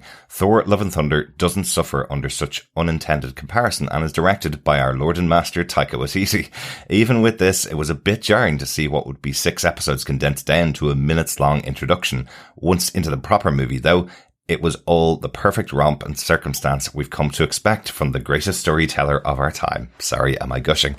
The Thor we get is an interesting amalgamation of what we've seen to date, including Party Thor, so, like extreme bonus. And the introduction of Tooth Gnasher and Tooth Grinder is epic. Speaking of which, their entrance to Sweet Child of Mine into Zeus's cathedral, sweeping up our heroes, was absolutely fantastic. Thor and Jane's relationship woes hit home in an uncomfortably realistic way, but it also channeled that unlived but often fantasized what-if moment, should we see them again. That is, I assume, never having been in such a situation. Anyway, moving on, Jane's struggle with stage 4 cancer, Mjolnir temporary curse and cure, and the heroic closure to her story was wonderfully portrayed. It's easy to see why she decided to return to a franchise that had formerly done her no favours. Christian Bale's Gorr is affecting in his insidious but understandable evil, such gravitas. The final battle was imaginative, complete with a killer teddy, and love won in the end. Thor is now a stepdad, and we've got Hercules to look forward to. Oh, and 2 seconds of Lady Sif. Finally, the subtext of the gods being both useless and self-serving is a perfect message for the kids attending this movie. The Necrosword's potential connection to the symbiote universe, celestials, and eternity as Easter eggs here near the end of Phase 4 is a bit annoying, creating more questions than answers. Remember when it was all about Kang? Anyway, all roads seem to be leading to Secret Wars, so we've got that. In the end, a Marvel movie's only as good as its rewatchability factor, and Thor Love and Thunder has it in spades. 5 wonderfully bratty hammer bearers out of 5. Peace and take care, Coffee and Vodka. Excellent. Thanks so much, Coffee and Vodka. Yeah, thank you so much. And I agree. All roads are leading to Secret Wars. That is what we're going to Yes. get. And it will not be the original. It will be the Jonathan Hickman, phased reworking of Secret Wars. But yeah, everything's going to that. Yeah, excellent stuff, Coffee and Vodka. I really like the description you give of Mjolnir being the curse and cure, effectively, in some ways a little bit mirroring, at least on one side, of the Necrosword's effect on Gorr as well. So yeah, really good stuff. Thanks, Coffee and Vodka. We also got an email from Robert Williams. Hey guys, been listening for a while, and I have to say some to most of the time I enjoy your breakdown than the actual show or movie. Well, thank you very much, Robert. Hopefully we've done Thor Love and Thunder proud as well. I have so much to say about this movie. I hope you have time to go through all the Easter eggs. And I just wanted to share my favourite at the end with Korg. Taika Waititi talks about meeting his husband Dwayne, who is a reference to the famous actor Dwayne "The Rock" Johnson. Oh man, good stuff. Cheers, and thanks again for all the great content. P.S. Do you guys have an Eat My Hammer line for yourself? Thanks, Robert. Yeah, thanks, Robert. I actually had not connected Dwayne "The Rock" Johnson, to be honest. So I like that scene even more now. Yes, I think he's actually wearing the outfit from that old meme again, of Dwayne Johnson's from the 80s. Remember that? Sorry, the 90s, when it's young Dwayne in his awful outfit. I think he's wearing the same outfit. So, very good, Robert. Yes, thank you so much, Robert. And in terms of our catchphrase, me attempting to sing. Is that zigzag? Zigzag. Yeah. They zigged when I thought they would zag. Chris, is your actual catchphrase. I've edited that quite a few times. Yes, it's too many, some would say. So much to say, I zigged when you thought I would zag. Yeah, I guess mine would be, keep watching, keep listening. But I think in the spirit of this, I would also say, listen to the rainbow. All right.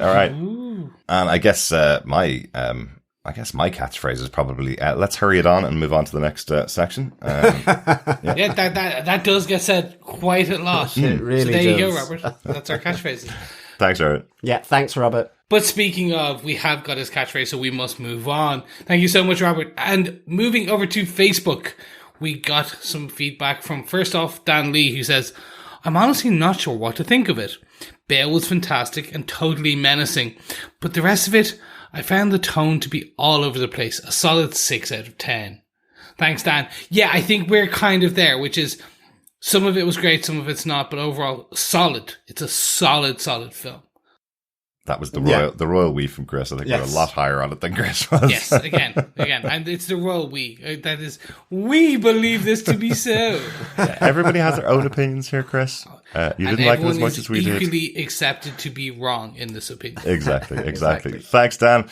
Claire Owen says, I hate to say it, but not even Bale could save this movie for me. I thought it was poorly written, badly acted, apart from Bale, who was truly terrifying. But in the same breath, I can't work out if the ludicrosity, if that's even a word, was because it was was potentially told from a certain point of view or because it was just a bad movie. It was disjointed, tried too hard to be funny, and just bad. I take Eternals over Love and Thunder, and that's saying something.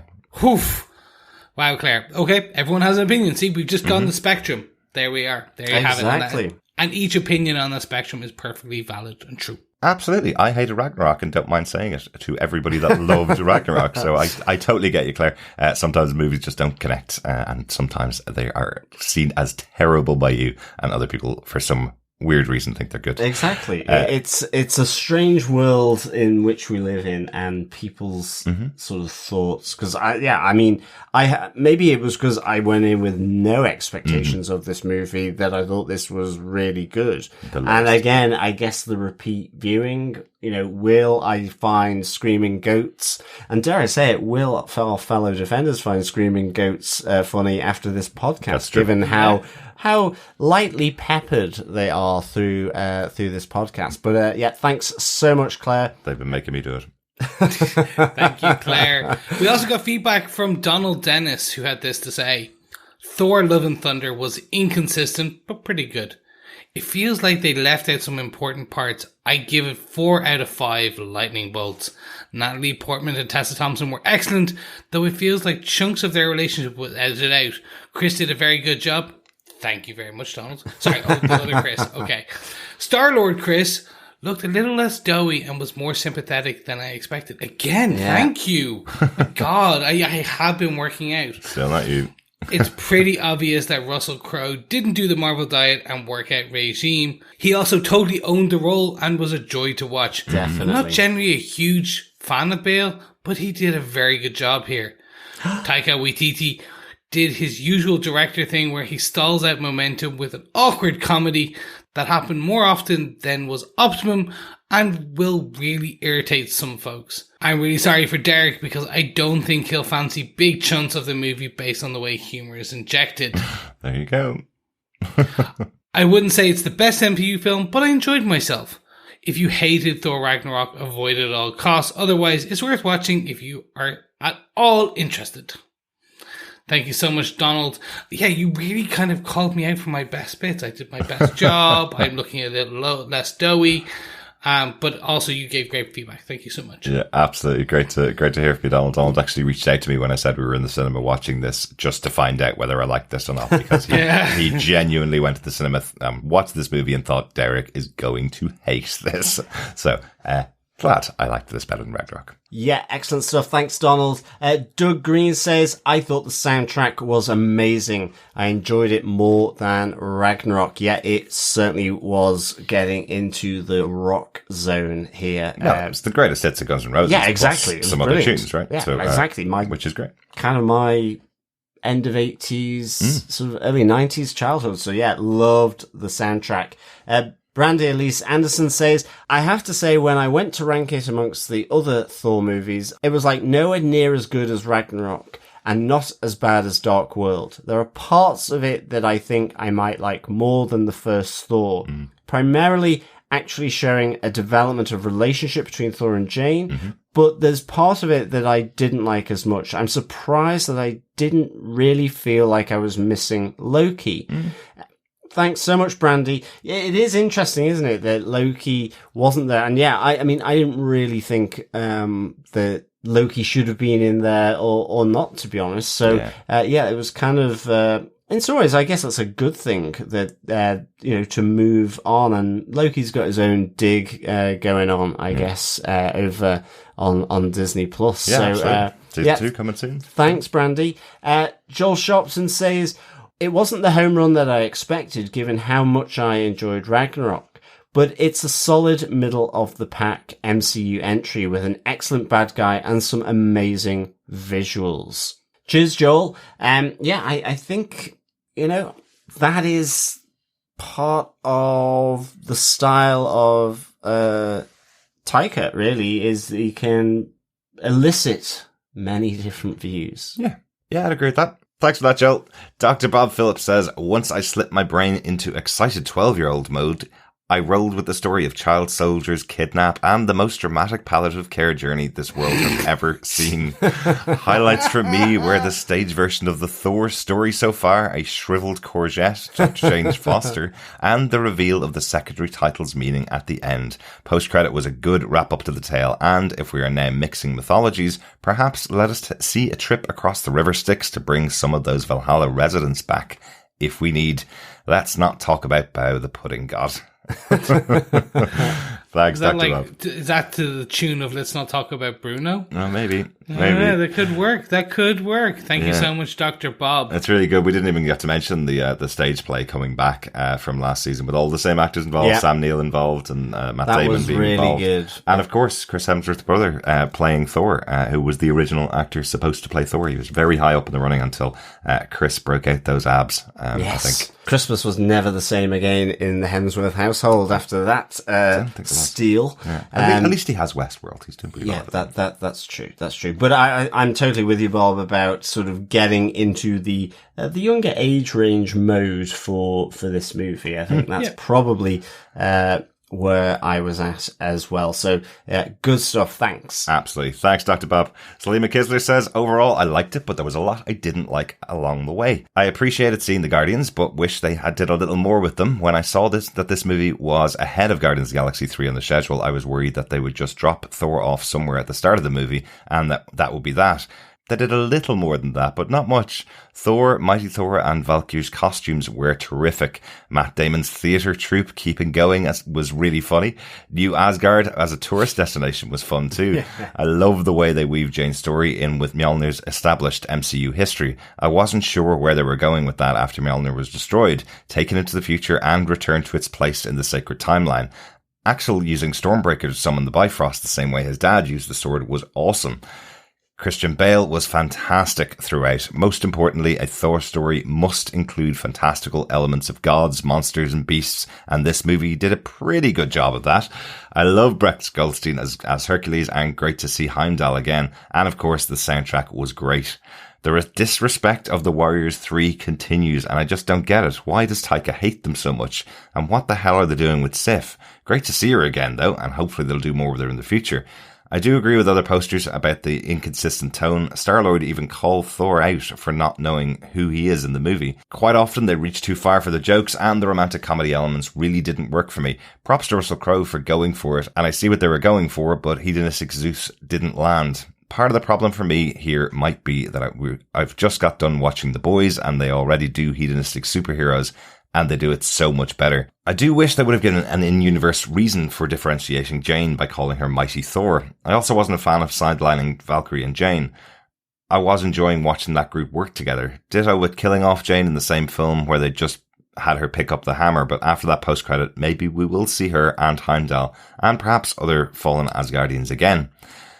I'm not sure where they're going with Thor and Gorr's daughter. It seems to me that she would be a better fit with Valkyrie and the other Asgardian children rebuilding the Valkyrie squadron.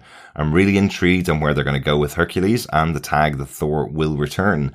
Does this mean Thor 5 with Herc as the antagonist? Hercules solo film with Thor as an antagonist? Will he join the Avengers in the next Avengers movie after a fight with Thor? Disney Plus series could also be an option. I believe Ted Lasso's next season will be its last, so Brett Goldstein is going to be free. Excellent points. Thanks for that, Salim. That's really interesting. So there's an opportunity for Brett Goldstein to pop on over to from one streaming service to another. 100%. Yeah. Like literally, they could do the story of Hercules hunting Thor as a 6-part episodic series. Yeah. That could work. Just have Hemsworth pop in at the end for 5 seconds, and that would be Thor's return. There you go. That's Thor's return. Yeah, exactly. Or Thor dies in episode 1, and it's the redemption of Hercules until the end, where he joins the Avengers. It could be. Yeah. All the options are open there. A really interesting call out from Salim about the Warriors 3. Yeah. Like we did criticize how they were treated in Ragnarok after 2 movies of featuring them just killed off in a couple of seconds. Sif, we thought, killed off screen. At least they've been able to bring Jamie Alexander back here. So that at least is really good. But here they weren't even named. So yes, or at least they brought back most of her. Yes, let's say that. Thank you so much, Salim, and I think that is the end of our feedback. Yes, thank you so much, fellow defenders, for the feedback. Really good to get your thoughts. Please, if you're joining us for the first time, subscribe to the podcast. If you do, there's feedback you can send in to feedback@tvpodcastindustries.com. And of course, we do have our Facebook group at facebook.com/groups/TV Podcast Industries. It's been great having you here for our movies coverage on TV Podcast Industries. Absolutely. The next movie we'll be covering is Black Panther, Wakanda Forever, coming out later on this year. So really excited to see something of that. I guess San Diego Comic-Con's coming up this weekend. We'll hopefully see some footage of that at the panel that Marvel are going to be having there. But there's loads more stuff we're covering. As I said, we finished our coverage of Miss Marvel, finished our coverage of The Boys, started our coverage of Umbrella Academy. Marvel's back with She-Hulk Attorney at Law next month, which is guaranteed to be a bit of fun, at least. And then we're going to be covering Neil Gaiman's Sandman over on Netflix next month as well. Really excited to talk about that. Yeah, look forward to talking about it. We won't be on Netflix. It is on Netflix. If we were on Netflix, my God, I'd be so happy. But thank you so much for joining us, ladies and gentlemen, boys and girls. If you really like what you hear, don't forget you can head on over to patreon.com/TV Podcast Industries, where you can support us for an ongoing amount, or if you want to do a one-off because you just like this movie coverage, head on over to buymeacoffee.com/TVPI. Yes, guys, I think that is a wrap for Thor Love and Thunder. Thank you so much for joining us, fellow defenders. We will be back very soon. Thanks so much for joining us. Talk to you next time. Bye. And of course, just the final catchphrase, of course. Remember, fellow defenders, to keep watching, keep listening, and keep screaming.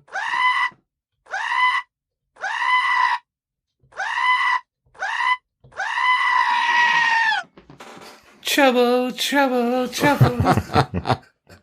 Bye. Bye. Bye.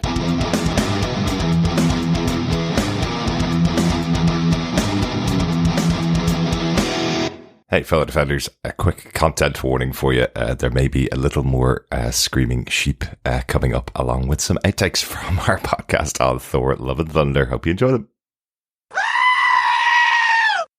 Sure.